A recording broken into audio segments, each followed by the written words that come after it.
Assalamualaikum warahmatullahi wabarakatuh. Hi students, how are you doing today? Are you doing great today? Well, I hope so. Okay, you must still stay at home. Okay? Bagaimana Bu Rifa? Jadi Apa kalian kabarnya? tetap harus di rumah, jangan pergi kemana-mana ya, jangan lupa pakai masker, jangan lupa sering cuci tangan. Good. Now we come to meeting 5, ya, meeting 5, Ibu Rifa. We still discuss about label. Label ya bahasa Indonesianya anak-anak. Di pertemuan 4 dulu kita sudah membahas apa itu label sebenarnya di pertemuan 4. Bisa kalian cek lagi di pertemuan 4. Label is information ya, contained in the outer of package sebuah bungkusan of a product ya. Jadi boleh ulangi lagi, information contained in the outer of packaging of a product. That means, Jadi label itu adalah informasi dari bungkus luar di bagian luar dari sebuah produk itu sendiri. ya, yang dalam sebuah produk itu tentunya ada informasinya ya. Jadi tujuannya tidak lain adalah untuk memberikan informasi yang jelas kepada para konsumen, si pengguna obat itu, supaya mengetahui ya dengan jelas penggunaan bagaimana menggunakannya. Oke. Nah, di dalam label itu masih ingat kan ada 8 hal yang harus diperhatikan. Yang pertama adalah brand of product, ada name of product, ada contain, ya, amount, ada ingredients, ada description, direction to use and direction to usage, direction to store, and the last is expiration date atau tanggal kadaluarsa. Nah, langsung aja ke contohnya ya. Untuk pertemuan kelima, kita akan membahas tentang label medicine. Untuk sebelum pertemuan kelima ini kan sebenarnya juga sudah membahas tentang label, namun berupa food and drink atau makanan dan minuman. Nah, untuk pertemuan kali ini kita akan medicine atau obat. Nah, di sini sudah ada contohnya, bisa dilihat, yaitu obat sirup. Nah, bisa kita perhatikan ya. Jadi ada 8 hal yang harus diperhatikan dalam sebuah produk. Yang pertama adalah brand of product. Berarti apa brand of product dari ini? Ada yang tahu? Yaitu Kombi. Brand of produknya adalah Kombi. Lalu yang kedua adalah name of product. Ada yang tahu name of produknya apa, students? Ya, OBH Kombi anak. Lalu yang ketiga ada konten atau amount. Masih ingat apa itu konten atau amount?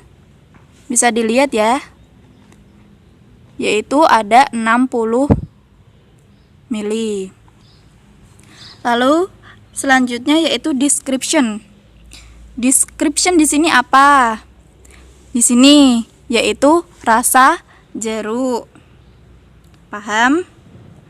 Nah, selanjutnya yaitu ingredients. Nah, untuk ingredients-nya atau komposisinya dari obat sirup OBH anak yaitu ada paracetamol, amonium klorid, dan masih banyak lagi. Bisa dibaca sendiri ya di sini. Nah, selanjutnya yaitu direction to use dan direction to dosage. Nah, direction to use itu aturan pakai dari obat sirup ini. Di sini ada umur 2 sampai 5 tahun, sehari 3 kali sampai 5 mili, umur 6 sampai 12 tahun, sehari 3 kali 10 mili. Nah, selanjutnya adalah direction to store atau cara penyimpanan dari obat itu. Nah, aku tunjukin ya.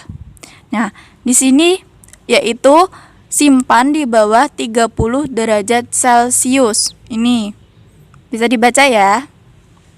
Nah, selanjutnya yaitu ada expiration date atau tanggal kadaluarsa.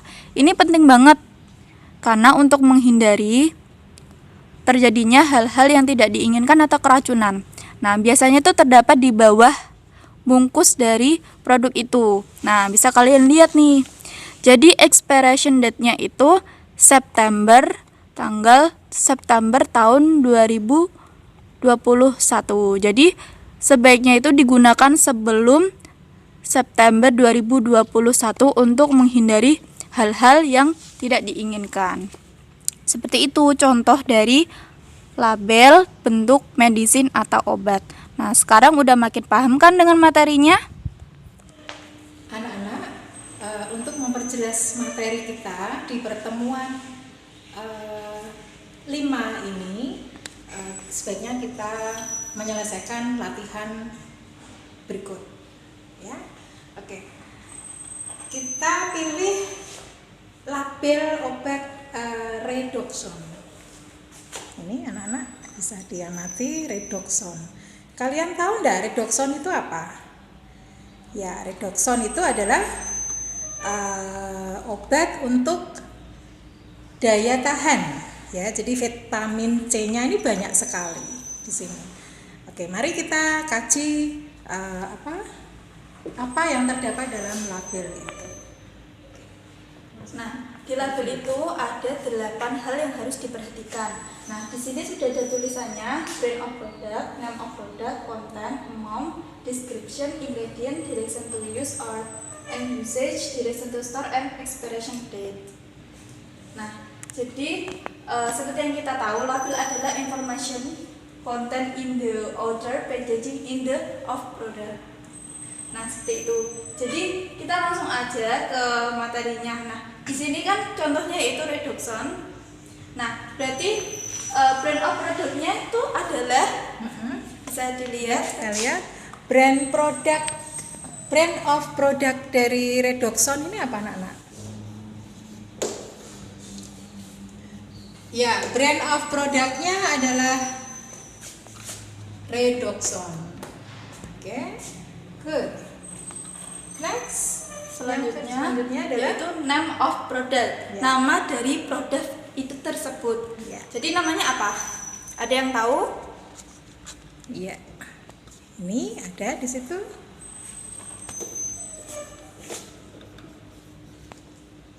Redoxon triple action.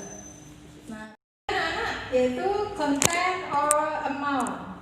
Apa, Bu Rifa? yaitu jumlah atau jumlah dari produk itu tersebut. Iya, kita lihat semuanya. Oke. Jumlahnya ini. Nah, kecil sekali tulisannya, tapi nah ini ditulis oleh Ibu Rifa. Jumlahnya adalah 4.500 miligram. Ya, oke. Selanjutnya adalah description. Nah, description itu berupa deskripsi atau penjelasan yang ada dalam bungkus produk itu. Ya, itu apa? Nah, ini deskripsinya. membantu menjaga daya tahan tubuh. Membantu menjaga daya tahan tubuh. Ya. Oke. Next, ingredients adalah bahan-bahan atau komposisi apa saja yang ada dalam produk ini. Bisa kalian lihat, yaitu anak-anak apa, Ibu Rifa? Yaitu ada vitamin D, kemudian vitamin C dan juga zinc. dan zinc. Ya. Dan masih ada lagi. Nah, bisa kalian amati di sini contohnya. Ya, nanti kalau di sini ada bahan-bahannya apa nanti bisa dilihat sendiri. Gitu ya, Nana. Oke. Kemudian apa, Bu Rita? Yaitu direction to use dan direction to usage, yaitu penggunaan atau cara menggunakan dari produk itu. Cara menggunakan, cara meminum obat ini bagaimana? Nah, di sini salah satu saja. Nah, di sini Apa? Misalkan Di situ ada tulisannya dewasa dan anak-anak di atas 12 tahun 1 tablet per hari. Ya. Oke.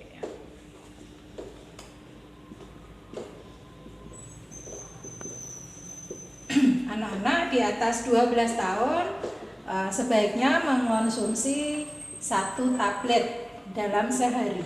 Ya, itu sudah menjadi aturan dan anjuran. Jadi tidak boleh ditambahi atau ya kalau dikurangi sih tidak apa-apa ya. Tapi kalau ditambahi nanti malah overdosis, malah bahaya gitu. Terus untuk apa hanya ini saja? Tidak ya? Tidak. Ya, jadi masih ada ini hanya contoh saja. Jadi nanti bisa ini salah satu contohnya. Kemudian directions to store. Yaitu penyimpanan dari produk itu tersendiri. Ya, contohnya? Nah, di sini sudah ada, yaitu harus disimpan di tempat yang kering di bawah suhu 30 derajat Celcius. Ya. 30 derajat Celcius ya, dengan suhu yang sudah tertera di label ini. Nah, begitu. Jadi kalau ditaruh di kulkas juga enggak apa-apa ya Bu Rifa ya? Iya, yang penting di bawah 30 derajat Celcius. Ya, betul. Supaya aman ya, jangan ditaruh di bawah terik matahari ya, nanti meleleh ya. Nah, selanjutnya yang terakhir ya, expiration date atau tanggal kadaluarsa. Ya, ini jadi harus diperhatikan. sekali. Nanti takutnya udah melewati, nanti malah takutnya keracunan atau terjadi hal yang tidak diinginkan. Betul. Oke, ini sudah tertera di situ 8 Desember 2021. Nah, jadi boleh dikonsumsi sebelum tahun 2021 supaya aman ya. Jadi tidak. Oke, anak-anak, ini contoh dari Pelatihan soal label tentang medisin obat ya. Oke, mudah-mudahan kalian semakin jelas ya dari latihan ini. Terima kasih. Thank you. Gimana student? Apakah kalian sudah paham dengan materi label bentuk medisin? Nah, aku coba sedikit review lagi ya biar kalian semakin paham. Jadi, label yaitu informasi yang ada di bungkus bagian luar dari suatu produk. Tujuannya apa sih? Tujuannya adalah untuk memberikan informasi secara detail atau rinci bagaimana cara menggunakan atau mengkonsumsi dari obat itu sendiri. Seperti itu. Iya, betul sekali. Jadi label itu tujuannya tidak lain hanya untuk memberi informasi kepada pengguna ya, supaya dia tidak bingung ya, bertanya sana sini bagaimana. Nah, labelnya dibaca dulu sebelum mengonsumsi. Itulah label. Ya, Nana, itu penjelasan kami ya, Bu Rita, Ya, betul. tentang label. Yang pertama dulu tentang food, drink, kemudian yang terakhir ini adalah medicine. Oke, kalian harus menonton videonya ini. Jangan lupa Ya. di subscribe ya, like, dan bunyikan loncengnya. Atau jika kalian ingin memberikan kritik dan saran boleh banget. Oke, betul sekali. Oke, kita akhiri ya ini Iya, kita ya. betul. Mudah-mudahan bermanfaat sekali. Kalian mudah-mudahan bisa mendapatkan ilmu ya, apa itu label sebenarnya. Oke, bisa kalian tonton. Thank you very much for your attention. Wassalamualaikum warahmatullahi wabarakatuh. Bye bye. You know I try, but I don't do too well with apology.